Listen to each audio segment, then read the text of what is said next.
APPSC JL, PL and DL ఇంగ్లీష్కి prepare అవుతున్న వాళ్ళు మీ ప్రిపరేషన్ని స్పీడప్ చేయాలి.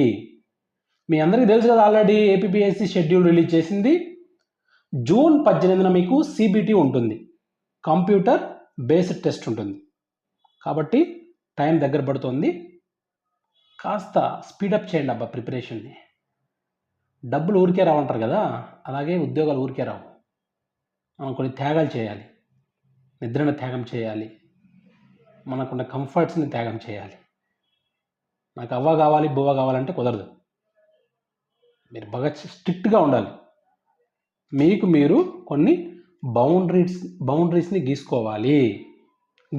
మీరు నేను ఈ గిర దాటి పోకూడదు, నేను అనుకున్నది సాధించాలి, నేను గ్రీనింగ్ హోల్డర్ని కావాలి అని మీకు బలమైన కోరిక ఉండాలి. కోరిక ఎప్పుడైతే బలంగా ఉంటుందో దాన్నే స్ట్రాంగ్ డిజైర్, బర్నింగ్ డిజైర్ అంటారు. అది లేకపోతే ఎలా? అది ఉండాలి కదా. ఫస్ట్ ఒక యాస్పిరెంట్కి కావాల్సింది ఏంటంటే బర్నింగ్ డిజైర్, ఒక బలమైన కోరిక కావాలి, అంతే కదా. అంటారు కదా పెద్దవాళ్ళు, ఏమంటారు? మంట జోరైతే వంట జోరు అవుతుంది. అలాగే మీ ప్రిపరేషన్ కూడా చాలా జోరు మీద ఉండాలి ఇప్పుడు, సరేనా? Okay fine. ఇప్పుడు చూడండి, ఈ వీడియో ఎవరి కోసము? ఎవరైతే JL, PL and DL English subject prepare అవుతున్నారు వారి కోసం ఈ వీడియో, ఓకేనా? ఫైన్. మీకు 2 పేపర్స్ ఉంటాయి, మీకు బాగా ఐడియా ఉంది కదా. 2 పేపర్స్ ఉంటాయి. General studies and mental ability paper 1, paper 2 me concern subject, అదే మన ఇంగ్లీష్ సబ్జెక్ట్. ఈ general studies and mental ability it is for 150 marks. 150 questions అడుగుతారు, ప్రతి క్వశ్చన్కి 1 మార్క్ ఉంటుంది, కాబట్టి మొత్తం 150 మార్క్స్. ఓకే. మరి పేపర్ 2 ఇంగ్లీష్, ఈ ఇంగ్లీష్లో కూడా అంతే, సేమ్ పేపర్ 2. దీనికి 150 క్వశ్చన్స్ అడుగుతారు, కాకపోతే ప్రతి క్వశ్చన్కి 2 మార్కులు, కాబట్టి పేపర్ 2 300 మార్క్స్. అంటే 150 ఇంటూ 2 300 కదా. మీకు తెలుసు నెగిటివ్ మార్క్స్ ఉంటాయి. అంటే మీరు చేసే ప్రతి 3 తప్పులకి మీరు ఆల్రెడీ సంపాదించిన మార్కుల్లో 1 మార్కుని కోల్పోతారు. అంటే 3 తప్పులు చేయడం వలన వచ్చిన మార్కుల్లో 1 మార్క్ పోతుంది, ఇది నెగిటివ్ మార్క్. కాబట్టి అంటే ఇప్పుడేంటి, చాలా స్ట్రాటజిక్గా ప్లాన్డ్గా వెళ్ళాలి ముందుకి ప్రిపరేషన్. ఎందుకంటే ఇంతకుముందు మీరు ఎలా చదివారు అనేది పక్కన పెట్టేస్తే ఇప్పటి నుండి ఎలా చదవడం అనేది చాలా చాలా ఇంపార్టెంట్. ఎలా రివైజ్ చేస్తున్నారు, ఎంత కమాండ్ ఉంది మీకు సిలబస్ మీద, ఇది మీరు బాగా విశ్లేషించుకోండి, సెల్ఫ్ అసెస్ చేసుకోండి ఒకసారి, ఓకేనా? రైట్, చూద్దాం. ఇప్పుడు paper 1 general studies and mental ability, paper 2 English. ఇక్కడ మీరు క్వాలిఫై అయితే 1:2 పిలుస్తారు, దేనికి? ఇంటర్వ్యూకి పిలుస్తారు. అక్కడ 50 మార్క్స్ ఉంటుంది. నేను చెప్పేది ఏంటంటే మీరు రిటర్న్ ఎగ్జామ్లో మంచి మార్క్స్ తెచ్చుకోండి. మీకు కాన్ఫిడెన్స్ రావాలి, నాకు ఇంటర్వ్యూలో 0 వచ్చినా సరే నాకు జాబ్ వస్తుంది అనే కాన్ఫిడెన్స్ ఉండాలి మీకు. ఆ కాన్ఫిడెన్స్ తెచ్చుకోండి ఖచ్చితంగా. అంటే నా ఉద్దేశం మీరు 0 తెచ్చుకోవాలని కాదు, నా ఉద్దేశం ఏంటంటే మీరు సిబిటీలో ఎక్కువ మార్క్స్ తెచ్చుకోవాలి అని, అందుకని చెప్తున్నాను నేను. ఇంటర్వ్యూ మీద డిపెండ్ అవ్వకుండా మీరు మెయిన్ ఎగ్జామ్లోనే, దీంట్లోనే సిబిటీలోనే పేపర్ 1 పేపర్ 2లో కలిపి మంచి మార్క్స్ తెచ్చుకోండి. అప్పుడు మీరు ధైర్యంగా ఇంటర్వ్యూకి వెళ్ళగలుగుతారు, ధైర్యంగా. కోర్స్ నా ఉద్దేశం ఏంటంటే ఇంటర్వ్యూకి మీరు సరిగ్గా ప్రిపేర్ అవ్వకూడదని కాదు, ఇంటర్వ్యూ కూడా ప్రిపేర్ అవ్వాలి, అది చూద్దాం తర్వాత. రిజల్ట్ వచ్చిన తర్వాత దాని మీద కూడా ఒక వీడియో చేద్దాం. ఈ లోపల మీరు ఏం చేస్తారంటే ఫస్ట్ దీని మీద బాగా ఫోకస్ చేయండి, మంచి మార్క్స్ తెచ్చుకోండి, సరేనా? ఓకే, మరి స్టార్ట్ చేద్దాం. చూడండి, ఇంకా పేపర్ 1 గురించి అయితే నేను ఏం చెప్పను, దాంట్లో ఏమేమి సిలబస్ ఉంది ఆల్రెడీ ఇక్కడ చూడండి. పేపర్ 1 గురించి నేనేం చెప్పను. ఇప్పుడు పేపర్ 2 గురించి చెప్తాను, అంటే ఇంగ్లీష్ గురించి చెప్తాను నేను ఈ వీడియోలో. మీరు ఇంగ్లీష్ని ఎలా ప్రిపేర్ అవ్వాలి, ఎందుకంటే మీరు కన్వెన్షనల్ మోడ్ ఆఫ్ ప్రిపరేషన్ నుండి బయటపడాలి మీరు ఖచ్చితంగా. చూద్దాం. నేనైతే సిలబస్ని డౌన్లోడ్ చేశానబ్బా, మీరు చూస్తున్నారు నా దగ్గర ఒక హ్యాండ్ కాపీ ఉంది. దీంతో పాటు ఈ సిలబస్ అంతా కూడా మైండ్లో కూడా ఉంది. మీరు కూడా ఇదే చేయాలి. ఏం చేయాలి? సిలబస్ కాపీని ఫస్ట్ డౌన్లోడ్ చేయాలి, మీరు మెమరైజ్ చేసుకోవాలి సిలబస్. అప్పుడు half of the preparation is done, no doubt at all. మనకు ఫుల్ కమాండ్ ఉందబ్బా సిలబస్ మీద. ఎవరు ఏ బుక్ రాశారు, వాళ్ళ ఆథర్ బ్యాక్గ్రౌండ్ ఏంటి, తర్వాత ఆ బుక్ యొక్క బ్యాక్గ్రౌండ్ ఏంటి, ఆ పర్టికులర్ డ్రామాలో ఎన్ని యాక్ట్స్ ఉన్నాయి, ఎన్ని సీన్స్ ఉన్నాయి, what are the main characters, ఇవన్నీ తెలిసినప్పుడు నీకు ఇంకేంటి భయం చెప్పండి? భయపడాల్సిన అవసరం లేదు కదా. అందుకే సిలబస్ మీద ఫోకస్ చేయాలి, సిలబస్ మీద ఫోకస్ చేయాలి, పక్కన పెట్టుకోవాలి, చూస్తూ ఉండాలి సిలబస్. అరే నేను ఎంత కంప్లీట్ చేశాను సోఫార్, ఎంత సిలబస్ నేను కవర్ చేశాను, ఇంకా ఎంత చేయాల్సి ఉంది, నాకు ఎంత టైం ఉంది, ఇప్పటి నుండి ఈ క్షణం నుండి నాకు ఎంత టైం ఉంది, నేను ఇంకా ఎంత బాగా ప్రిపేర్ అవ్వాలి, ఎన్ని టాపిక్స్ నేను బాగా తరువుగా ప్రిపేర్ అయ్యాను, ఎన్ని టాపిక్స్ నేను బాగా రివైజ్ చేయాలి, అలాగే ఇంకా టచ్ చేయని టాపిక్స్ ఏమైనా ఉన్నాయా, ఇలా మీరు విశ్లేషించుకోవాలి. విశ్లేషించుకోవడానికి మీకు ఈ హార్డ్ కాపీ బాగా ఉపయోగపడుతుంది అనమాట. అందుకని సిలబస్ కాపీని పక్కన పెట్టుకోవాలి. That is very very important. ఇక్కడ ఉండాలి, అలాగే ఇక్కడ కూడా ఉండాలి. ఇప్పుడు మనము సిలబస్ని విశ్లేషిస్తూనే అలాగే ఒక ప్లాన్డ్గా ఎలా ప్రిపేర్ అవ్వాలి, ఓకేనా, ప్లాన్ ఆఫ్ ప్రిపరేషన్ ఉంటుంది కదా, ఆ స్ట్రాటజిక్గా ఎలా ప్రిపేర్ అవ్వాలో కూడా మీకు కూలంకషంగా బాగా నీట్గా డీటెయిల్డ్గా ఎక్స్ప్లెయిన్ చేసి చెప్తాను, జాగ్రత్తగా వినండి. ఉంటారులే కొంతమంది, మనం ఏం చేయలేం. నేను అన్నప్పుడు సార్ మీ వీడియో చాలా ల్యాగ్ అంటారు, నేను ఇంకేం చేయలేనండి, ఎందుకంటే డీటెయిల్గా చెప్పాలి, ఓకేనా, జాబ్ కావాలి అంటే. That is very very important. అర్థం చేసుకోండి ప్లీజ్, మీకోసమే కదా వీడియో ఇది, నా కోసమా? మీరు కదా యాస్పిరెంట్స్, మీరు కదా ఉద్యోగం తెచ్చుకోవాలి, మీకోసమే కదా నేను వీడియో చేస్తున్నాను. అర్థం చేసుకోరు. ఓకే ఫైన్, స్టార్ట్ చేద్దాం. ఇప్పుడు ఇది కోడ్ 1 అనమాట. మన కన్సర్న్ సబ్జెక్ట్ పేపర్ 2 ఉంది కదా, ఇంగ్లీష్. మళ్ళీ చెప్తున్నాను, పేపర్ 1 150 మార్క్స్, పేపర్ 2 300 మార్క్స్, కానీ ఇచ్చేది మాత్రము 150 క్వశ్చన్స్. 150 క్వశ్చన్స్ అంటే ప్రతి క్వశ్చన్కి 2 మార్క్స్ ఉంటాయి. పేపర్ 2లో 150 + 300 450 అయిపోయింది సిబిటి. ఇక్కడ మీరు ఎవరైతే క్వాలిఫై అవుతారో వాళ్ళు ఇంటర్వ్యూకి వెళ్తారు, అక్కడ ఇంటర్వ్యూ ఒక 50 మార్క్స్ ఉంటుంది, టోటల్ 500 మార్క్స్కి. ఓకే, అది బాగా మైండ్లో పెట్టుకోండి. ఇప్పుడు చూద్దాం. ఇక్కడ మన ఇంగ్లీష్ తీసుకున్నట్లయితే 3 పార్ట్స్గా ఆల్రెడీ వాళ్ళే డివైడ్ చేసి ఉన్నారు. No problem. Movements and concepts, writers and their text లేదా దేర్ వర్క్స్. నెంబర్ 3 ఏంటి, పార్ట్ 3 ఇంగ్లీష్ లాంగ్వేజ్ టీచింగ్. ఈ 3 మీద మనకు బాగా ఫుల్ కమాండ్ ఉండాలి, తెచ్చుకోవాలి. ఇప్పుడు చూద్దాం ఎలా ప్రిపేర్ అవ్వాలి, సిలబస్ని విశ్లేషిద్దాం, అలాగే ఎలా ప్రిపేర్ అవ్వాలో కూడా చూసుకుందాం. ఫస్ట్ మీరు ఏం చేయాలి, ఈ మూమెంట్స్ అండ్ కాన్సెప్ట్స్ వీటికి సంబంధించి మన దగ్గర ఒక పర్ఫెక్ట్ మెటీరియల్ ఏమైనా ఉందా, అట్లీస్ట్ ఒక రెఫరెన్స్ బుక్ ఉందా చూసుకోవాలి. మీకైతే ఇది ఫస్ట్ మూమెంట్స్ అండ్ కాన్సెప్ట్స్ సంబంధించి this book is very very important. ఏది, GLT, glossary of literary terms, glossary of literary terms by MH Abrams. ఓకేనా, ఇది చాలా చాలా అవసరం, గుర్తుపెట్టుకోండి. ఇది ప్రతి ఒక్కరి దగ్గర ఉండాలి. నేనేం చేశాను ఇక్కడ, నేను ప్రిపేర్ అయ్యే టైంలో అప్పుడు ఈ మూమెంట్స్ అండ్ కాన్సెప్ట్స్ ఉన్నాయి కదా, ఇక్కడ ఏమేమి ఉన్నాయి, Renaissance, metaphysical poetry, neoclassicism, romanticism, rise of the novel, modernism, postmodernism, colonialism, postcolonialism, diaspora, psychoanalytical criticism, myth and archetype, feminism, structuralism, poststructuralism and deconstruction. These are the movements and concepts. వీటిని literary terms అని కూడా అంటారు. అయినా అవన్నీ కూడా మనకు mostly దాదాపు అన్నీ ఈ బుక్లో దొరుకుతాయి మనకి. మోస్ట్లీ మ్యాక్సిమం దొరికిపోతుంది దీంట్లో మనకి, డౌటే లేదు. ఇక్కడ ఏం చేశానంటే, నేను చూడండి, మీరు ఇక్కడ చూడండి, దగ్గర చూడండి.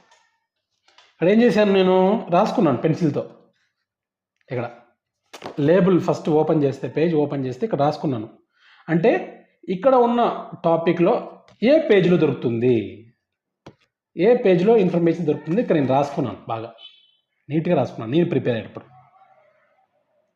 ఓకేనా, నీట్గా రాసుకుంటే ఈజీగా ఉంటుంది. ఇది రినైజెన్స్ పలానా పేజ్ నెంబర్లో దొరుకుతుంది, మనకు 337లో దొరుకుతుంది. నీట్గా రాసుకోవాలి, లిస్ట్ అవుట్ చేసుకోవాలి. ఓకేనా, దీంట్లో ఇది దేనికి దొరకలేదు మీకు, కొన్ని టాపిక్స్ ఫుల్ ఫ్లెడ్జ్గా మీకు అనిపించలేదు. ఇప్పుడు మీకు చాలా లక్కీ అండి, మీరు గూగుల్ ఉంది మీ చేతుల్లో. మంచి మంచి వెబ్సైట్ చూడండి, ఖచ్చితంగా రిలేటెడ్ ఇన్ఫర్మేషన్ దొరుకుతుంది. బట్ ఫస్ట్ ప్రామాణికమైనటువంటి బుక్ ఏదైతే ఇదే authentic book for literary concepts and మూమెంట్స్కి. ఓకేనా, రైట్, ఇలా రాసుకోండి ఫస్ట్, చూడండి, ప్రిపేర్. ఓకే, ఇంకా అయిపోలేదు, చెప్తాను చూడండి. వీడియో ఎంతసేపు అయినా సరే నేను పూర్తిగా ఫినిష్ చేసేంత మాత్రము ఆపను. మీకు ఇది యూజ్ఫుల్ అయితే చూడండి, లేకపోతే నేను మాత్రం ఏం చేయగలను చెప్పండి. Okay, fine. Next, writers and context లేదా రైటర్స్ అండ్ దేర్ వర్క్స్. మొత్తం 22 మంది రైటర్స్ ఉన్నారు దీంట్లో, చూసుకోండి మీరే సిలబస్. మీరు కావాలంటే మీ దగ్గర ఉండే హ్యాండ్ కాపీ ఒకసారి ఓపెన్ చేసి చూడండి. ఎంతమంది ఉన్నారు? 22 మంది ఉన్నారు. 22 రైటర్స్ అధ్యారు. వాళ్ళు కొంతమంది అయితే ఒకటే ఇచ్చారు. ఇప్పుడు షేక్స్పియర్ అని కూడా 2 ఇచ్చారు, 2 works, 2 dramas, Hamlet and Tempest. John Milton అయితే Paradise Lost book 1 and book 9. William Wordsworth అయితే 2 పోయమ్స్ ఇచ్చారు, Immortality Ode and Tintern Abbey. John Keats ode to a Nightingale, to Autumn. Robert Browning my last duchess, the last ride Together. Charles Dickens David Copperfield. TS Eliot The Waste Land poem. అలాగే play ఉంది, Murder in the Cathedral. GB Shaw Saint Joan, it is a play. Virginia Woolf Room of one's own, essay. Samuel Beckett, అలాగే prose కూడా అది. Samuel Beckett waiting for Godot, it's a play అంటే drama అది. William Golding Lord of the Flies, novel. మీకు చూసాను తెలిసిపోవాలి, ఇది చాలా కొంతమంది నిజంగా ఆశ్చర్యం వేస్తుంది. అరే ఇది హ్యామ్లెట్ అంటే నావెల్, షేక్స్పియర్ నావెల్ భలే ఉంది. హ్యామ్లెట్ అంటే ఇట్స్ ఎ డ్రామా అండి, అది ప్లే. ఎందుకు చెబుతున్నాను ఇవండి అంటే, ఏది డ్రామా, ఏది నావెల్, ఏది ప్రోజు, ఏది ఎస్ఏ అనే ఐడియా ఉండాలి కదా మనకి. అందుకే కదా లిటరీ మూమెంట్స్ అండ్ కాన్సెప్ట్లు ఇచ్చారు కదా. Rise of the novel, modernism, postmodernism, colonialism, feminism, structuralism. వీటి గురించి ఎందుకు ఇచ్చారు? రిలేటెడ్గా ఉంటుంది ఈ టాపిక్స్ అంతటికి కూడా. మనము ఏది ప్లే, ఏది డ్రామా, ఏది ప్లే డ్రామా రెండు ఒకటే, ఏది నావెల్, ఏది పోయం తెలుసుకోవాలి కదా ఫస్ట్. అందుకే సిలబస్ మీద కమాండ్ ఉండాలి, నిజం. నెక్స్ట్ సరే, Samuel Beckett waiting for Godot, ఇది కూడా play. Next William Golding Lord of the Flies, ఇది నావెల్, చాలా బాగుంటుంది. Robert Frost Home burial, The Road Not Taken, poems ఈ 2. Eugene O'Neill The Hairy Ape, ఇది కూడా play. Next Toni Morrison Beloved. Mulk Raj Anand Untouchable, novels ఇవి. AK Ramanujan Love pomps for a Wife, small scale Reflections on a Great House, poems ఇవి. Girish Karnad హైవాదన, play. Salman Rushdie midnight children, novel. Chinua Achebe things fall apart, చాలా బాగుంటుంది ఇది, African writer ఇతను Chinua Achebe. Margaret Atwood edible woman. A D Hope Australia crossing the frontier. Bessie Head a question of power, it's a novel. తర్వాత Australia crossing the frontier, poems ఇవి. Okay, ఇవి మొత్తం ఒక idea తెచ్చుకోండి మీరు, సరేనా? ఒక ఐడియా అయితే తెచ్చుకోండి, సిలబస్ మీద బాగా ఐడియా తెచ్చుకోండి. తర్వాత పార్ట్ 3 ఉంది కదా, ఇది English language and teaching, ELT అంటారు. ఈఎల్టీ దీంట్లో methods of English language, methods of teaching English అని, తర్వాత హిస్టరీ ఆఫ్ ఇంగ్లీష్ లాంగ్వేజ్, ఇవన్నీ కూడా ఎల్ఎస్ఆర్డబ్ల్యూ, తర్వాత testing and evaluation, phonetics and phonology, syntax and structure, ఇవన్నీ కూడా కవర్ అవుతుంది ఇందులో. ఎక్కువ మంది ఎక్కడ ఇబ్బంది పడతారంటే దీంట్లో, ప్రతి ఆస్పిరెంట్ కూడా ఇబ్బంది పడేది, ఎంతో కొంత డిఫికల్ట్ ఫీల్ అయ్యేది. ఆ ఉద్దేశం మిమ్మల్ని డిస్కరేజ్ చేయాలి కాదు, అరే ఇది కొంచెం మనకి దొరకట్లేదే, టాపిక్స్ దొరకట్లేదే, దీన్ని ఇంకా ఎలా ప్రిపేర్ అవ్వాలి అని కొంచెం డిఫికల్ట్గా ఫీల్ అయ్యేది, కొంచెం గట్టిగా ఆలోచించాల్సిన టాపిక్స్ ఏంటంటే movements and concepts part 1 and part 3 వచ్చి English language and teaching ELT. చూడండి, మనం కూడా చేయాల్సిన పని ఏంటంటే ఏదైతే కొంచెం హార్డ్గా అనిపిస్తుందో, ఏదైతే కొంచెం డిఫికల్ట్గా అనిపిస్తుందో దాని మీద ఫోకస్ చేయాలి. మనం ఈజీగా ఉండేది అందరూ కావాలంటారు, అందరూ బాగా చదివేస్తారు. కష్టంగా ఉండే దాని మీద ఫోకస్ చేయాలి. కష్టం అంటే ఏంటి? ఏదైతే మనకు కొంచెం అరే ప్రిపరేషన్ ఇది ఎలా అని మనం అనుకుంటామో అది కొంచెం కష్టంగా అనిపిస్తుంటుంది కదా, దాని మీద బాగా ఫోకస్ చేయాలి. దాంట్లో మార్క్స్ తెచ్చుకోవాలి మనం. అదే కదా మన స్పెషాలిటీ ఉండాలి కదా, అక్కడ మన మార్క్ ఉండాలి కదా. ఇప్పుడు పాయింట్ కోసం చూడండి గాయస్, ఇంగ్లీష్కి సంబంధించి ఫస్ట్ మీరు చేయాల్సిన పని ఏంటంటే నా ప్లాన్ ఆఫ్ ప్రిపరేషన్ నేను ప్రిపేర్ అయినప్పుడు, నేను డిఎల్కి ప్రిపేర్ అయినప్పుడు ఇలా నోట్స్ చూడండి. నేను ఏం చేశానంటే ఒక స్పైరల్ నోట్స్ తీసుకున్నాను. స్పైరల్ నోట్బుక్ ఒకటి తీసుకొని బాగుంటుందని, అంటే ఏంటంటే పేజ్ టర్న్ చేసాను ఇలా పెట్టుకోవచ్చుకి బాగుంటుందని నేను స్పైరల్ తీసుకున్నాను. యాక్చువల్గా అది మీ కంఫర్ట్, మీ ఏ బుక్ అయినా తీసుకోవచ్చు.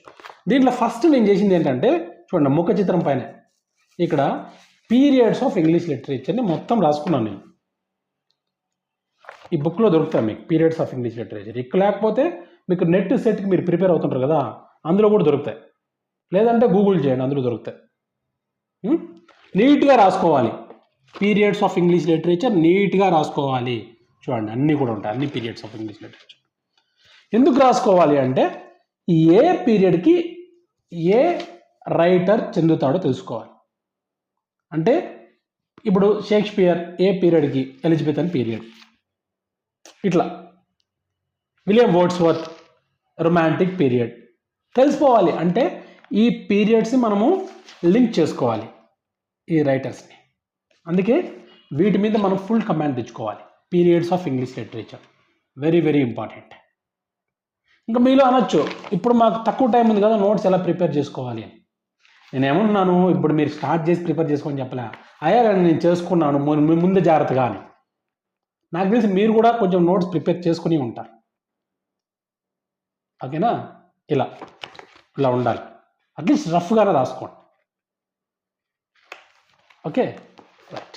లేదు సార్ మేము మైండ్లో పెట్టుకుంటాం, మరీ మంచిది, very good, well and good. అంతకంటే ఏం కావాలి? చూడండి, ప్రతి పీరియడ్ ఆఫ్ ఇంగ్లీష్ లిటరేచర్ని మీరు ఇక్కడ చూసుకోవాలి. ఈ రెండిట్లో కూడా ఈ సిలబస్లో ఫలానా రైటర్ ఉన్నాడు, ఈ పీరియడ్స్ ఆఫ్ లిటరేచర్లో English literature periods of English literature ఉంది కదా, ఏ పీరియడ్కి ఏ రైటర్ ఒకసారి మీరు మ్యాచ్ చేసుకోండి.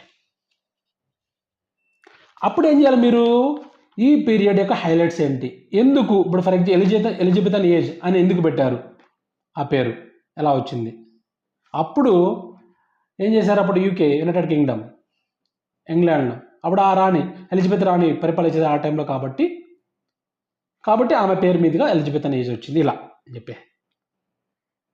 ఓకేనా? ఎప్పుడు స్టార్ట్ అవుతుంది, ఎప్పుడు ఎండ్ అవుతుంది, what are the key features of that particular age or particular period. అందుకనే మనకు పీరియడ్స్ ఆఫ్ ఇంగ్లీష్ లిటరేచర్ మీద ఫుల్ కమాండ్ ఉండాలి.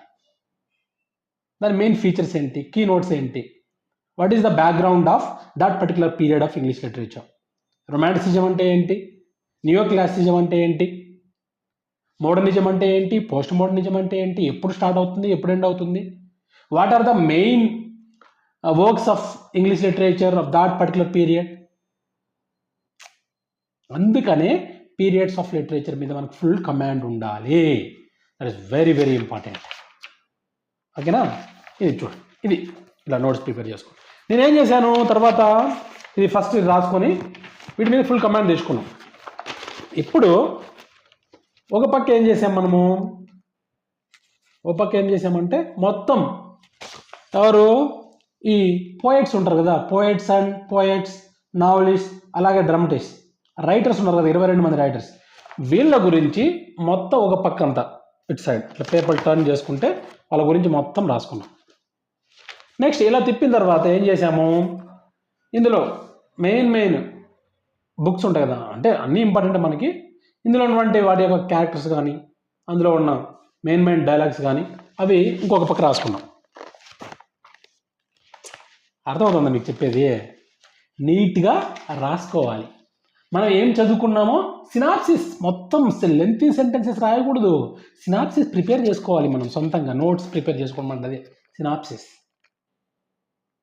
హైలైట్ వర్డ్స్ కానీ, వాటి యొక్క ఫ్రేజెస్ కానీ, ఆథర్స్ యొక్క బ్యాక్గ్రౌండ్, ఆ పర్టికులర్ నావెల్ యొక్క బ్యాక్గ్రౌండ్, అలాగే ఆ నావెల్లో కానీ ఆ ప్లేలో కానీ ఉన్న మెయిన్ క్యారెక్టర్స్, ఆ పర్టికులర్ పోయం యొక్క మెయిన్ పోయిటిక్ ఫీచర్స్, అందులో ఏమన్నా ఇచ్చింటే పొయిటికల్ ఇమేజెస్ కానీ, డ్రామాటిక్ ఇమేజెస్ కానీ, వీటన్నిటినీ కూడా నోట్స్ రాసుకున్నాం ముందే.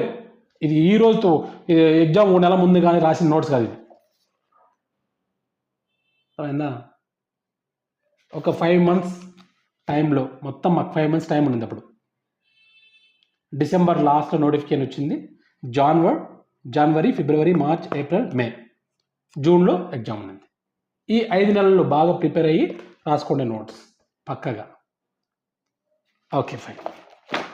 చూడండి, ఇప్పుడు దానికి మీకు పాయింట్కి వస్తాను. చూడండి, ఆ నోట్స్ రాయడానికి నేను చెన్నైకి వెళ్ళి, ఆ రోజుల్లోనే చెన్నైకి వెళ్ళి నేను 4,000 రూపాయలు, 4,500 ట్రిపుల్ కేర్లు దొరుకుతాయి. ఈ బుక్స్ అన్ని మొత్తం కొన్నాను నేను. 22 మంది ఆథర్స్ ఉన్నారు కదా, చూడండి, 22 మంది ఆథర్స్ ఉన్నారు కదా ఇక్కడ, రైటర్స్. ఈ 22 మంది రైటర్స్కి వాళ్ళు రాసిన బుక్స్ అన్నీ కొనుక్కొని వచ్చాం. అలా చదివాను నేను చెప్తున్నాను, నేను అలా చదివాను చెప్తున్నాను. ఎందుకంటే చాలామంది మీరు ఏం చేస్తారంటే, మార్కెట్లో దొరుకుతుంది కదా మనకి, ఏవో కొన్ని పబ్లిషింగ్, ఏదో సమ్ నేమ్స్ వద్దులే ఎందుకు, మళ్ళీ ఎవరో కొన్ని బుక్స్ దొరుకుతాయి కదా మీకు, బ్రీఫ్గా మెన్షన్ చేసి ఉంటారు క్యారెక్టర్స్ కానీ అవన్నీ కూడా. అవి తీసుకొని చదివేస్తే ఉద్యోగాలు రావండి, రావు. 2012-13 అప్పటికి అయిపోయింది question to answer. When was William Shakespeare born అయిపోయింది. అలాంటి క్వశ్చన్లు ఇప్పుడు ఎక్స్పెక్ట్ చేయొద్దండి. ఇప్పుడు మొత్తం కాన్సెప్ట్ మీద ఫుల్ కమాండ్ ఉండాలి మీకు, టెక్స్చువల్ లైన్స్ తెలిసి ఉండాలి. అర్థమైందా? ఫుల్ కమాండ్ ఉంటే తప్ప ఆ క్వశ్చన్కి ఆన్సర్ అటెంప్ట్ చేయకూడదు. ఎందుకంటే నెగిటివ్ మార్క్స్ ఉన్నాయి కాబట్టి. గెస్ వర్క్ అనేది మనం పక్కన పెట్టాలి. పక్క ఆన్సర్ ఉండాలి మన దగ్గర. అలా ప్రిపేర్ అయ్యాం కాబట్టే ఈరోజు సర్వీస్లో ఉన్నాం, బై గాడ్స్ గ్రేస్. చెప్తున్నాం కదా, అలా ప్రిపేర్ అయ్యాం. ఏంటి మళ్ళీ ఎలా ప్రిపేర్ అయ్యాం? పొద్దున్న నుండి సాయంత్రం వరకు కాలేజీలో పనిచేస్తూనే నైట్ ప్రిపేర్ అవ్వడం. ఓకేనా? మా గొప్పలు ఏం చెప్పుకోవట్లేదు ఇక్కడ. ఏం చెప్తున్నానంటే, అలా ప్రిపేర్ అవ్వకపోతే ఏదో నేను ఒక గూగుల్లో కొంచెం ఇన్ఫర్మేషన్ దొరుకుతుంది, లేదంటే ఆడ ఏదో మార్కెట్లో వచ్చిన బుక్ దొరుకుతుంది, మొత్తం అన్ని దాంట్లోనే కవర్ చేసింటాడు, క్వశ్చన్ టు ఆన్సర్ అవి ప్రిపేర్ చేసే MCQs 4 ఇచ్చినాడు పక్కన, అవి ప్రిపేర్ అయిపోతుంది అనే ఊహల్లో నుండి బయటికి రండి. ఆ ఊహలో నుండి బయటికి రండి. మీరు తరువుగా ప్రిపేర్ అవ్వడం నేర్చుకోండి. ఇప్పటికైనా మించిపోయింది లేదు. బాగా ఎక్కువ టైం కేటాయించండి. అన్నీ పక్కన పెట్టేసి, మిగతావన్నీ కూడా పక్కన పెట్టేసి సిలబస్ కాపీ తీసుకొని స్టార్ట్ చేయండి. ఫస్ట్ రినైజెన్స్ అంటే ఏంటి, మెటాఫిజికల్ పోయట్రీ అంటే ఏంటి, నియో క్లాసిజం, రొమాంటిసిజం రాసుకోండి బ్రీఫ్గా, టక్క హైలైట్ పాయింట్స్ రాసుకోండి చాలు. అదే నోట్స్ అంటే. మీరు ఏమనుకుంటారంటే నోట్స్ అంటే ఇప్పుడు అవుతుందా? ఎందుకు కాదు అవుతుంది. ఎందుకో తెలుసా, రాసుకోమని చెప్తాను. మీరు ఏమైతే చదువుతారో అది రాసుకోండి. మీకు ఏమైతే హైలైట్ పాయింట్స్ అనిపించిందంటే ఊరికే జస్ట్ మెన్షన్ చేయండి చాలు. ఒక నోట్స్ పక్కన పెట్టుకుని రాసుకోండి. అదే నోట్స్ అంటే మార్కెట్లో దొరికే మెటీరియల్ లాగా మీరు మొత్తం అంతా లైన్ టు లైన్ రాయమని ఎవరు చెప్పట్లేదు ఇక్కడ. అది నోట్స్. అలా ప్రిపేర్ అవ్వాలి. సరే, ఇప్పుడు ఏం చేయాలంటే, ఇప్పుడు ఫర్ ఎగ్జాంపుల్ మొత్తం తీస్తాం. Neoclassicism, romanticism. Neoclassicism తర్వాత వచ్చేదే రొమాంటిసిజం. వాటి మధ్య ఉన్న లింక్ ఏంటి? What are the main features of neoclassicism? ఓకేనా? నియో క్లాసిజం అని ఎందుకు అంటారు? దాన్ని నియో క్లాసికల్ పీరియడ్ అని ఎందుకు అంటారు? లేదంటే నియో క్లాసికల్ ఎందుకు అనంటే ఇంతకుముందు క్లాసికల్ ఏజ్ ఉండేది కదా, ద ఏజ్ ఆఫ్ క్లాసిక్స్ అని, దానికి దీనికి సిమిలారిటీస్ ఉంటాయి కాబట్టి దీన్ని నియో క్లాసిజం అన్నారు. క్లాసిజంకి నియో క్లాసిజంకి సిమిలారిటీస్ ఉన్నాయి కాబట్టి నియో క్లాసిజం అని పేరు. దాని తర్వాత వచ్చేది రొమాంటిక్ పోయిట్ ఆర్ రొమాంటిసిజం. అసలు రొమాంటిసిజం ఎప్పుడు స్టార్ట్ అవుతుంది? What are the main works? రొమాంటిసిజంలో లిరికల్ బ్యాలెట్స్ పబ్లిష్ అయింది, కానీ లిరికల్ బ్యాలెట్స్ని ఎవరు రాశారు? అర్థమవుతుందా? ఇలా ఉండాలి మీ ప్రిపరేషన్. మీ ప్రిపరేషన్ ఇలా ఉండాలి. ఎప్పుడు ఎండ్ అవుతుంది romanticism? What are the main features of romantic poetry? అసలు metaphysical poet, who is the father of metaphysical poetry? ఇలా అసలు తన ఆ పర్టికులర్ పోయిట్ యొక్క బ్యాక్గ్రౌండ్ ఏంటి, అంటే మెటాఫిజిక్స్ అంటే ఏంటి, అసలు మొత్తం కాన్సెప్ట్ అంతా కూడా మీరు తరువుగా చదవాలి, నీట్గా చదవాలి. తర్వాత who is the father of English novel చదవాలి. తర్వాత మెటఫిజికల్ పోయిట్ అంటే postmodernism, modernism, colonialism. Diaspora అంటే ఏంటి అసలు? చెప్పండి, డయాస్పోరా అంటే ఏంటి చదవాలి. ఇందులో మీకు దొరకదు డయాస్పోరా, మీకు మంచి ఇన్ఫర్మేషన్ దొరకదు దీంట్లో. నేను డయాస్పోరా గురించి ఎక్కడో ఒక బుక్లో చదివాను నేను. అంటే అన్ని బుక్స్ మనం రెఫర్ చేయాల్సి ఉంటుంది, కానీ టైం లేదంటే ఇప్పుడు మీకు గూగుల్లో కొట్టండి చాలు, గూగుల్లో దొరుకుతుంది, 100% దొరుకుతుంది గూగుల్లో. గూగుల్లో కూడా మళ్ళీ మీకు ఇంత లెంత్ ఇన్ఫర్మేషన్ దొరుకుతుంది. దాన్ని మీరు ఏం చేయాలి, తెలివిగా చదువుకొని ఇందులో హైలైట్ పాయింట్స్ రాసుకోవాలి. చాలా చాలా ఇంపార్టెంట్ అది. డయాస్పోరా అంటే ఏంటి? ఇది ఫస్ట్ ఏంటి, మూమెంట్స్ అండ్ కాన్సెప్ట్స్ సంబంధించి మీరు ఇలా ప్రిపేర్ చేసుకోవాలి, లింకప్ చేసుకోవాలి. Renaissance, metaphysical poetry, neoclassicism, romanticism, rise of the novel, modernism, postmodernism, colonialism, postcolonialism, diaspora, psychoanalytical criticism, myth and archetype, feminism. Feminism అనేది వెరీ వెరీ ఇంపార్టెంట్, గుర్తుపెట్టుకోండి. దీంట్లో మీరు ఈ బుక్ ఓపెన్ చేస్తే feminist criticism అని వస్తుంది. Very very important, చాలా important. మీరు ఫెమినిస్ట్ క్రిటిసిజంకి సంబంధించి మనకు వర్జీనియా వూల్ఫ్ అని ఉన్నారు, స్ట్రీమ్ ఆఫ్ కాన్షియస్నెస్ టెక్నిక్, దాని గురించి కూడా వస్తాను. ఓకే, ఇలా చదవాలి. Next writers and their works చూద్దాం. Writers and their works. ఈ రైటర్స్ అండ్ దేర్ వర్క్స్ చూస్తే first William Shakespeare, Hamlet, Tempest. William Shakespeare అంటే ఎన్ని డ్రామాస్ రాశారు ఇలా చదువుకుంటాం మనం. విలియం షేక్స్పియర్ ఎప్పుడు పుట్టాడు, ఎప్పుడు చచ్చిపోయాడు, తర్వాత ఎన్ని బుక్స్ రాశాడు, what are the great tragedies ఎన్ని, కామెడీస్ ఎన్ని, హిస్టారికల్ ప్లేస్ ఎన్ని. ఇది సరిపోదండి మనకి, ఇది ఒకటే సరిపోదు. మీరు విలియం షేక్స్పియర్ గురించి మొత్తం బ్యాక్గ్రౌండ్ చదవాలి. తన వర్క్స్ మొత్తం అన్ని కూడా బ్లాంక్ వర్స్లో రాశాడు ఆయన మోస్ట్లీ. అలాగే ఎన్ని సానెట్స్ రాశాడు, ఎన్ని లాంగ్ పోయమ్స్ ఉన్నాయి విలియం షేక్స్పియర్వి, ఏం చదువుకున్నాడు. అలాగే గుర్తుపెట్టుకోండి, విలియం షేక్స్పియర్ కాంటెంపరీస్ ఉన్నారు కదా, బెన్ జాన్సన్ అని, క్రిస్టోఫర్ మార్లో. ఇవి మీకు సంబంధం లేదనుకుంటాం, కానీ సంబంధమే. ఎస్, యూనివర్సిటీ విట్స్ ఉంటారు ఇప్పుడు ఆ టైంలో. But Shakespeare was not a university wit. ఎందుకు కాదు? ఎందుకంటే విలియం షేక్స్పియర్ ఆ రోజుల్లో కేంబ్రిడ్జ్లో కానీ ఆక్స్ఫర్డ్లో కానీ చదువుకోలేదు. ఆక్స్బ్రిడ్జ్ అంటారు, కేంబ్రిడ్జ్ ఆక్స్ఫర్డ్ని ఆక్స్బ్రిడ్జ్ అంటారు. అక్కడ చదువుకోలేదు కాబట్టి ఇస్తాడు. కింద ఇచ్చిన వాటిల్లో యూనివర్సిటీ విట్ ఎవరు కాదు అని అడుగుతాడు. విలియం షేక్స్పియర్ యూనివర్సిటీ విట్ కాదు. అప్పుడు అక్కడ క్రిస్టోఫర్ మార్లో ఉంటాడు, వీళ్ళందరూ ఉంటారు యూనివర్సిటీ విట్స్. అంటే అది అందుకని నేను చెప్తున్నాను ఏంటంటే, విలియం షేక్స్పియర్ గురించి మాత్రమే చదవకూడదు, అతని కాంటెంపరీస్ గురించి చదవాలి. అలాగే విలియం షేక్స్పియర్ గురించి ఇంకా ఎవరైనా వర్క్స్ రాశారా? బెన్ జాన్సన్ విలియం షేక్స్పియర్ గురించి ఏమన్నారు? Shakespeare is of all ages అని ఎవరు అన్నారు? బెన్ జాన్సన్ అన్నాడు. అర్థమవుతుందా? చదవాలి వీటి గురించి. That's very very important. అర్థమవుతుందా? తర్వాత Hamlet, Tempest. Hamlet main characters. What are the main characters of Hamlet? Okay, good, well and good. కానీ టెక్స్టువల్ లైన్స్ ఉంటాయి కదా, దీంట్లో రాసాం, ఈ నోట్స్లో రాసాం. ఈ హ్యామ్లెట్లో సాలిలకీస్ ఎన్ని ఉన్నాయి, సాలిలకీ అంటే ఏంటి, అసైడ్ అంటే ఏంటి, play within the play అంటే ఏమి? ఈ హ్యామ్లెట్లో play within the play ఉంది. ఆ play within the play యొక్క టైటిల్ ఏంటి? చూడండి. టెక్స్టువల్ లైన్స్, మెయిన్ డైలాగ్స్ ఉంటారు కదా, ఎవరు అట్టర్ చేశారు ఈ పర్టికులర్ డైలాగ్ని, ఎవరు చెప్పారు? Brevity is the soul of wit, ఎవరి గురించి చెప్పారు? చెప్పండి బా. Procrastination is the thief of time అంటే ఏమి?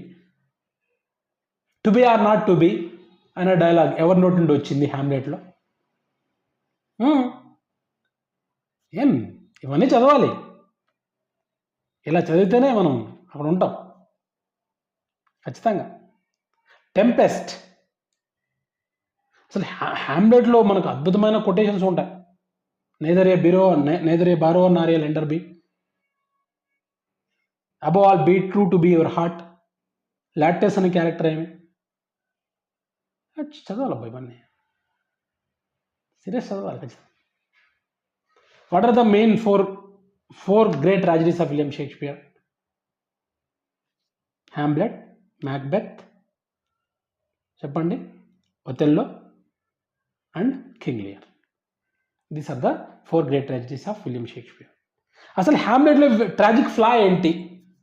What is the tragic flaw of Hamlet? Procrastination, postpone చేస్తారా? క్లాడియస్ని చంపే అవకాశం వస్తుంది, పోస్ట్ పోన్ చేస్తూ వెళ్తాడు, తన ప్రాణం మీద తెచ్చుకుంటాడు. లాస్ట్ వరకు బతికున్న మెయిన్ క్యారెక్టర్ ఏంటి దీంట్లో, హ్యామ్లెట్లో? చెప్పండి. ఆ క్యారెక్టర్ మన హ్యామ్లెట్ ఫ్రెండ్ అతను. ఈ హ్యామ్లెట్ అనే ప్లే ఎక్కడ takes place? Prince of Denmark. డెన్మార్క్లో జరుగుతుంది ఇది. అది టెంపెస్ట్. అసలు టెంపెస్ట్ అంటే మీనింగ్ ఏంటి? What is the significance of the title Tempest? టెంపెస్ట్లో మెయిన్ క్యారెక్టర్స్ ఏంటి? ప్రాస్పరో ఎవరు? అతను ఏ ఐలాండ్లో ఉంటాడు? ఎక్కడ ఉంటుంది ఐలాండ్? వాళ్ళ బ్రదర్ ఎవరు? బ్రదర్ ఏ విధంగా వాళ్ళ అన్నకి వెన్నుపోటు పొడుస్తాడు? అన్నీ చూడాలి. గోంజలో అంటే ఎవరు దాంట్లో? What are the main dialogues of that particular play Tempest? Tempest was published when? ఎప్పుడు పబ్లిష్ చేయబడింది? చదవాలి, ఇవన్నీ చదవాలి. ఈ కైండ్ ఆఫ్ ప్రిపరేషన్ని మీరు టేకప్ చేయాలండి, అది చాలా చాలా అవసరం. Next John Milton. మీకు అన్ని వర్క్స్ అన్నీ చెప్పరు కానీ కొన్ని శాంపుల్కి మాత్రం చెప్తాను, కొన్ని శాంపుల్కి చెప్తాను, సరేనా? John Milton when did he become blind? ఎప్పుడు బ్లైండ్ అండి? ఏ ఏజ్లో? At the age of 43. తర్వాత జాన్ మిల్టన్ గురించి బ్యాక్గ్రౌండ్, ఈ ప్యారడైజ్ లాస్ట్ బుక్ తీసుకుంటే ఎపిక్, అసలు ఎపిక్ పోయిటరీ అంటే ఏంటి? ఎపిక్ అంటే ఏంటి? ఎపిక్ పోయిటరీ అంటే ఏంటి? ఎపిక్లో ఎన్ని బుక్స్ ఉండాలి? మన ప్యారడైజ్ లాస్ట్ మొత్తం బుక్స్ ఎన్ని? టోటల్ 12. స్టార్టింగ్లో ప్యారడైజ్ లాస్ట్ ఎన్ని బుక్స్ ఉండేటివి? 10 ఉండేటివి. తర్వాత ఏ బుక్స్ని డివైడ్ చేసి 12గా మార్చారు. ఇప్పుడు టోటల్ 12 బుక్స్ ఉన్నాయి. What are the main and pivotal characters of Paradise Lost? Paradise లాస్ట్లో మొత్తం ప్యారడైజ్ లాస్ట్ బుక్ 1, బుక్ 9 2 ఇచ్చారు. ప్యారడైజ్ లాస్ట్ బుక్ 1లో మొత్తం ఎన్ని లైన్స్ ఉన్నాయి పోయిటరీ? ఆ పోయం ఎన్ని లైన్స్ ఉంది? బుక్ 9లో కూడా ఆ పోయం ఎన్ని లైన్స్ ఉంది? దాంట్లో మెయిన్ క్యారెక్టర్స్ ఏంటి? అసలు మీరు ప్యారడైజ్ లాస్ట్ అంటే వెంటనే మీకు గుర్తురాల్సిన డైలాగ్ ఏంటంటే, ఆ mind not to B change by place of time, the mind in its own place and it self can make a haven of hell, hell of haven. అసలు ఎవరు చెప్తారు ఈ లైన్స్? సాటర్న్. ఏ టైంలో? చెప్పండి, చదవాలా ఇలా అద్భుతంగా చదవాలి. What are the train of characters of Paradise Lost? అంటే ఏ క్యారెక్టర్ తర్వాత ఏమొస్తుంది, ఏ క్యారెక్టర్ తర్వాత ఏది వస్తుంది క్రొనాలజికల్ ఆర్డర్లో? అవునా? జాన్ మిల్టన్ ఇంకా ఏమైనా ఎలిజీ ఏమైనా రాశాడా? జాన్ మిల్టన్ ఈ ప్యారడైజ్ లాస్ట్ కాకుండా ఇంకా సిగ్నిఫికెంట్ పోయమ్స్ ఏవి? జాన్ మిల్టన్ ఇంకా వేరే ఆథర్స్ గురించి ఏమైనా రాయడం జరిగిందా? లేదంటే జాన్ మిల్టన్ గురించి ఎవరైనా రాశారా? క్రిటిక్స్ ఏం చెప్పారు జాన్ మిల్టన్ గురించి? లేదంటే క్రిటిక్స్ సర్టన్ క్యారెక్టర్ గురించి వాళ్ళ కమెంట్స్ ఏంటి? మెయిన్ క్రిటిక్స్ యొక్క కమెంట్స్ ఏంటి? ఈ కైండ్ ఆఫ్ ప్రిపరేషన్ అనేది చాలా చాలా అవసరం. Next William Wordsworth, immortality ode Tintern Abbey. William Wordsworth అంటే వెంటనే గుర్తు రావాల్సింది రొమాంటిక్ పోయిటరీ, రొమాంటిసిజం. అసలు నేచర్ పోయిట్ అని ఎవరు అంటారు? Go back to nature, nature is the best teacher అని ఎవరు అంటారు? William Wordsworth. Poetry is the spontaneous overflow of powerful feelings అని చెప్పింది ఎవరు? William Wordsworth. If poetry comes it should come as naturally as leaves to a tree అని చెప్పింది ఎవరు? John Keats, romantic poet. ఇంకా విలియం వర్డ్స్వర్త్ కాకుండా ఇంకా main poets ఎవరున్నారు దాంట్లో రొమాంటిక్ పోయిటరీలో, అంటే రొమాంటిసిజం? చెప్పండి బా. ఎస్టీ కాలరీజ్ లేదా? S T Coleridge and William Wordsworth కలిపే కదా, వాళ్ళిద్దరే కదా పబ్లిష్ చేసింది 1798లో. ఏది? Lyrical ballads. First published. Next published ఎప్పుడు? 1800లో. చాలామంది క్రిటిక్స్ చెప్పేది ఎప్పుడే కదా, romantic poetry starts with the publication of lyrical ballads in 1798. అలాగే పిబి షెల్లీ లేడా? రొమాంటిక్ పోయిట్స్ బాగా నిశ్చితంగా చదవండి. చదవకపోతే ఎట్లా? ఏదన్నా మంచి చెప్తే బోర్ కొడుతుంది ఎవరికైనా. సరే కానీ ఏం చేద్దాం. Next Robert Browning, my last duchess, the last ride together. చదవండి బావి. వెంటనే గుర్తు రావాలి. My last duchess, the last ride together dramatic monologue గుర్తు రావాలి. అసలు డ్రమటిక్ మోనోలాగ్ టెక్నిక్ అంటే ఏంటి? దాన్ని స్టడీ చేయాలి కదా. వెంటనే అసలు ఎలిజబెత్ బ్యారెట్ బ్రౌనింగ్ అంటే ఎవరు? అసలు మనకి దీంట్లో ఎలిజబెత్ బ్యారెట్ బ్రౌనింగ్ అసలు లేరు రైటర్. కానీ ఎందుకు ఆమె గురించి తెలుసుకోవాలి? Because she is the wife of Robert Browning. Robert Browning ఎవరిని పెళ్లి చేసుకున్నారు? ఎలిజబెత్ బ్యారెట్ బ్రౌనింగ్ని. ఆమె కూడా మంచి సిగ్నిఫికెంట్ రైటరే కదా, పోయిటే కదా. ఆమె గురించి కూడా తెలుసుకోవాలి. లేదు నేను 22 మంది ఉన్నారు వాళ్ళ గురించి తెలుసుకుంటారంటే కుదరదు, అది వర్కౌట్ కాదు ఇక్కడ. నో. చార్లెస్ డికెన్స్ అంటారు కదా మీరు, చార్ల్స్ డికెన్స్ అని చదువుతాం. Okay. David Copperfield. What are the main features of David Copperfield అనే నావెల్ యొక్క మెయిన్ ఫీచర్స్ ఏంటి? అందులో ఏమన్నా ఆటోబయోగ్రఫికల్ ఫీచర్స్ ఉన్నాయా డేవిడ్ కాపర్ఫీల్డ్లో? What are the main characters of David Copperfield యొక్క నావెల్ యొక్క మెయిన్ క్యారెక్టర్స్ ఏంటి?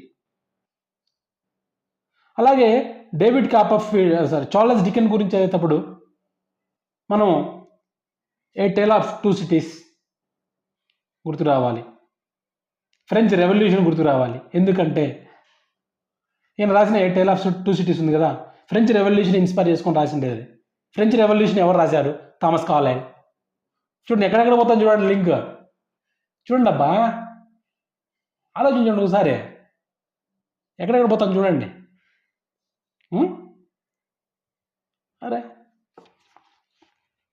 TS Eliot, The Waste land, murder in the cathedral. Waste land అనేది పోయం. దాంట్లో ఎన్ని చాప్టర్స్ ఉన్నాయి అంటే ఆ పోయంలో ఎన్ని పార్ట్స్గా డివైడ్ చేయబడింది వేస్ట్ ల్యాండ్ అనే పోయం. బట్ మన ఇండియన్ మిథాలజీ రెఫరెన్స్ ఏమైనా దాంట్లో ఉన్నాయా వేస్ట్ ల్యాండ్లో? Murder in the cathedral, it's a play. Murder in the cathedral దాంట్లో ఏమన్నా ఇమేజెస్ ఉన్నాయా? అసలు ఇమేజిజం అంటే ఏంటి దానికి రిలేటెడ్గా? Who is the father of imagism? T E Hulme. అలాగే టిఎస్ ఇలియట్ యాజ్ ఏ క్రిటిక్గా చదవాలి. టిఎస్ ఇలియట్ మంచి క్రిటిక్ కదా ఆయన. T S Eliot as a critic అని కూడా చదవాలి మీరు.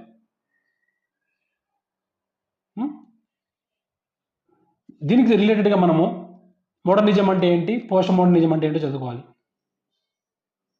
GB Shah, George Bernard Shah, Saint zone, ఆయన పూర్తి బ్యాక్గ్రౌండ్ తెలుసుకోవాలి. ఫస్ట్ ఇంగ్లీష్ లిటరేచర్ చరిత్రలోనే కాదు, మొత్తం చరిత్ర తీసుకున్నా కూడా he was the first person who received both Oscar and Nobel. Pygmalion, ఆయన పిగ్మాలియన్ రాశారు కదా, దానికి నోబెల్ ప్రైజ్ వచ్చింది. యాజ్ వెల్ యాజ్ అలాగే దాన్ని సినిమాగా తీశారు, ఆ సినిమాకి స్క్రీన్ ప్లే రాసినందుకు దానికి ఆస్కార్ కూడా వచ్చింది. కాబట్టి GB Shah was the first person who received both Oscar as well as Nobel prize first. ఈయన తర్వాత మళ్ళీ ఆస్కార్ అండ్ నోబెల్ వచ్చింది ఎవరికంటే ఆయన డైలాన్ అని ఒక ఆయనకి, డైలాన్కి. వర్జీనియా వూల్ఫ్, ఫెమినిస్ట్ క్రిటిసిజం గుర్తు రావాలి మీకు ఇక్కడ. అలాగే వర్జీనియా వూల్ఫ్ గురించి చదువుతుంటే మనకు స్ట్రీమ్ ఆఫ్ కాన్షియస్నెస్ టెక్నిక్ రావాలి. ఏ రూమ్ ఆఫ్ వన్స్ ఓన్ రాసింది ఎస్ఏ. ఆ రూమ్ ఆఫ్ వన్స్ ఓన్లో ఎన్ని చాప్టర్స్ ఉన్నాయి, దాంట్లో మెయిన్ క్యారెక్టర్స్ ఏంటి, అలాగే ఈమె రాసిన వర్జీనియా వూల్ఫ్ రాసినటువంటి గొప్ప గొప్ప బుక్స్ ఏంటి, అలాగే స్ట్రీమ్ ఆఫ్ కాన్షియస్నెస్ టెక్నిక్ ఉపయోగించినటువంటి ఇంకొక నావెల్ ఏంటి ఆమెది, మిసెస్ డాల్వే. చదవాలి కదా. వాళ్ళ హస్బెండ్ ఎవరు, వాళ్ళ నాన్న ఎవరు, వాళ్ళు కూడా సిగ్నిఫికెంట్ రైటర్స్, వాళ్ళు కూడా వాళ్ళ father. Samuel Beckett, waiting for గోడో.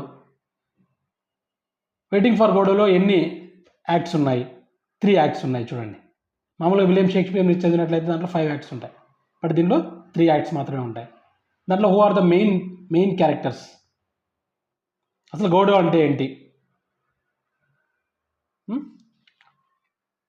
Next William Golding, Lord of the Flies.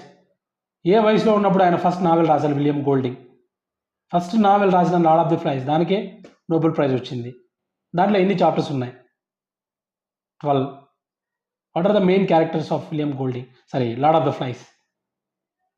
ఆ లార్డ్ ఆఫ్ ద ఫ్లైస్ దేన్ని రెఫ్లెక్ట్ చేస్తుంది,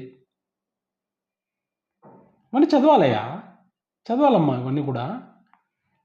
రాబర్ట్ ఫ్రాస్ట్, అద్భుతమైన పోయెట్, అమెరికన్ పోయెట్, కానీ ఇంగ్లాండ్కి వెళ్తాడు, అక్కడ మంచి పేరు వస్తుంది, మళ్ళీ తిరిగి అమెరికాకి వస్తాడు. పులిట్జర్ ప్రైజ్ ఎన్నిసార్లు వచ్చింది రాబర్ట్ ఫ్రాస్ట్కి. What are the main characteristic features of his poetry. Home burial, the road not taken. Road not టేకెన్లో ఎన్ని స్టాంజెస్ ఉన్నాయి, ఎన్ని లైన్స్ ఉన్నాయి, దాంట్లో ఏమైనా ప్రాసడీ ఉందా, దాని మీటర్ ఏంటి, పోయిటరీలు ఇవన్నీ చదవాలి. యూజిన్ ఓనిల్, ద హెయిరీ ఏప్, చాలా బాగుంది. What is the identity crisis, అది ద హెయిరీ ఏప్ అనేది. Tony Morrison, beloved. అసలు కల్లో నీళ్ళు వచ్చేస్తాయి బిలౌడ్ చదివేటప్పుడు.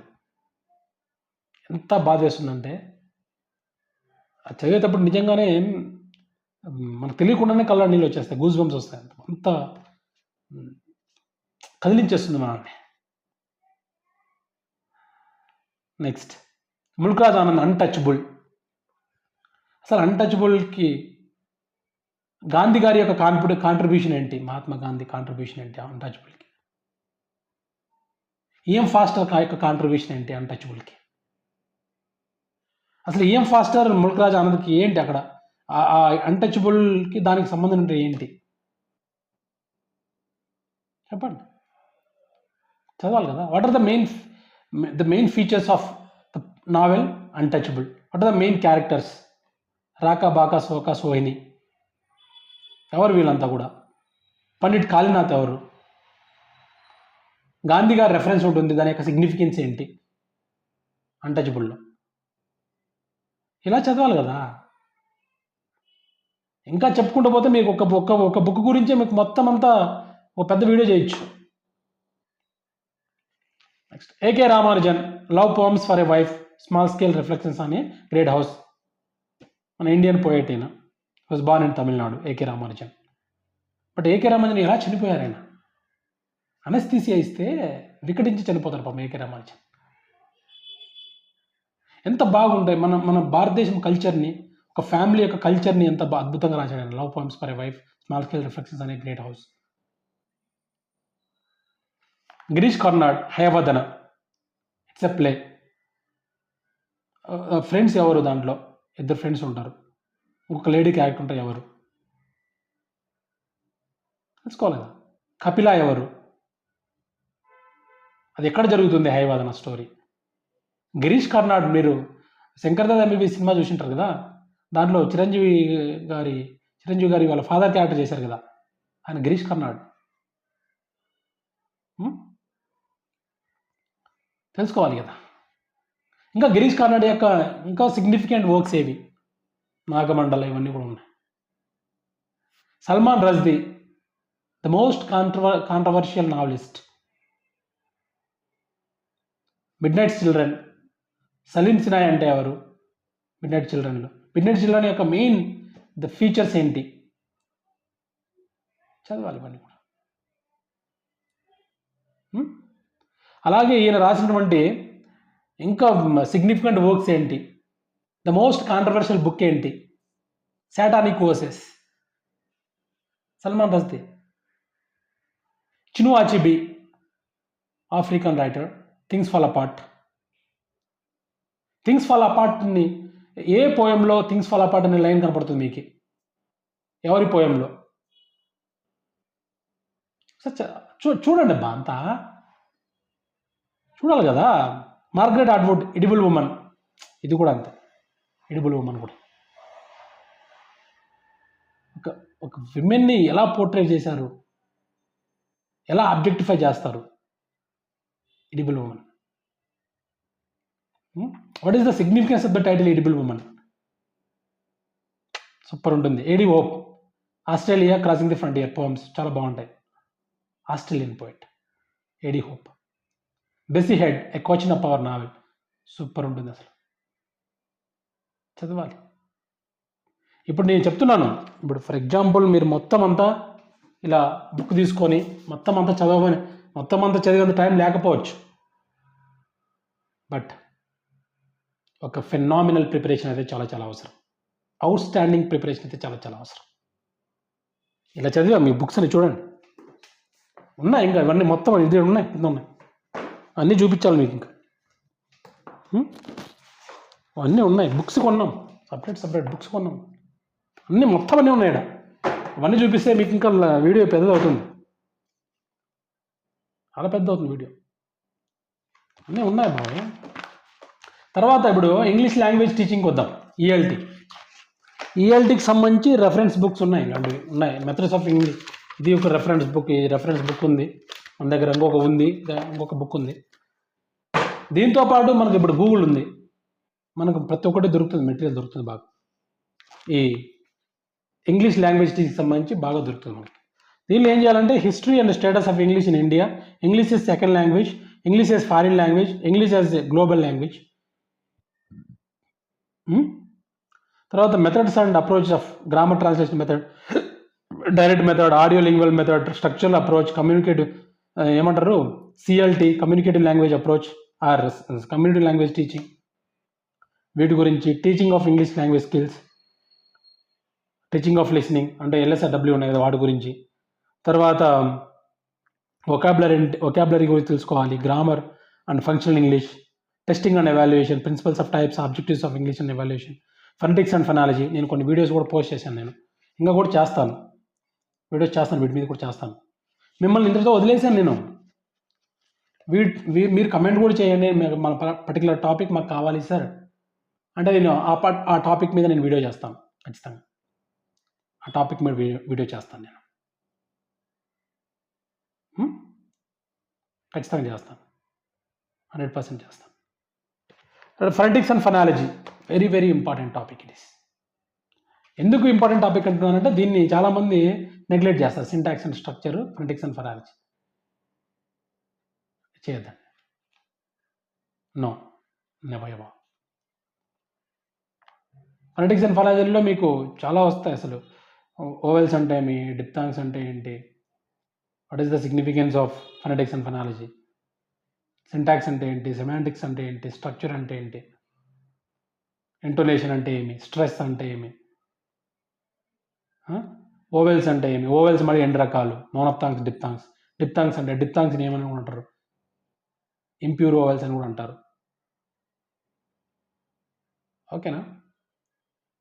వాయిస్లెస్ సౌండ్స్ అంటే ఏమి, వాయిస్లెస్ సౌండ్స్ అంటే ఏంటి, వీటన్నిటిని కూడా కమాండ్ తెచ్చుకోవాలి. ఇవన్నీ కూడా చదవాలి.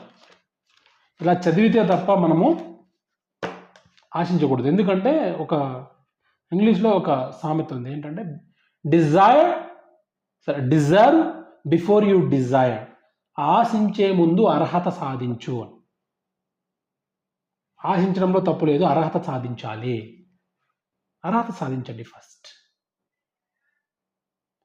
ఓకే, ఫైనల్లీ నేను కంక్లూడ్ చేస్తున్నా ఏంటంటే మీకు ఏ టాపిక్ కావాలన్నా సరే ask me, feel free to ask me. Comment రూపంలో నన్ను అడగండి.